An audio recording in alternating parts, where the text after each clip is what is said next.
The weaker US dollar, it's interesting because I get a lot of questions on, is this going to be a problem for equities? Is this going to be, the end of an era as we know it?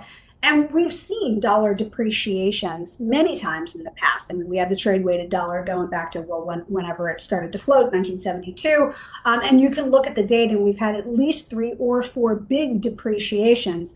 And ironically, all of them had higher real GDP growth and then higher stock prices and higher earnings growth after it. So the decline of the dollar might not necessarily be the end of what I would call US exceptionalism or the stock market, the secular bull in the stock market as we know it.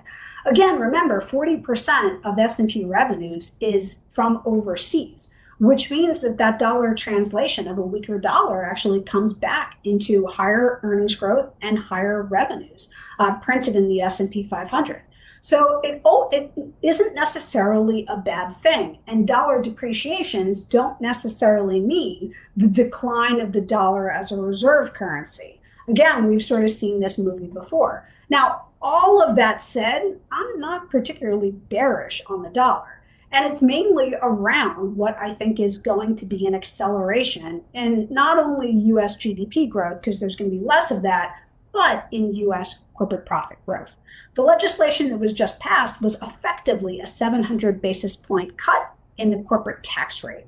That means that after-tax revenues and after-tax earnings are going to, again, sort of be the ballast for numbers to come up over the next year.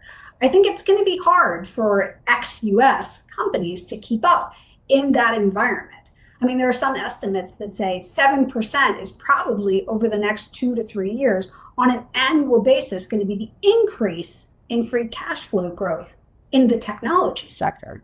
So this is not something that should be taken lightly. I think we have a lot of tailwinds specifically for corporate America, specifically for US stocks, which might keep the dollar firmer than you think. Because when you think about sort of the differential, one of the biggest underpinnings to currency differentials is relative growth. And if what we've seen over the last, let's call it 6 months, which was US GDP decelerating with the rest of the globe getting better, it could very well be over the next 12 months that reverses. Thank you.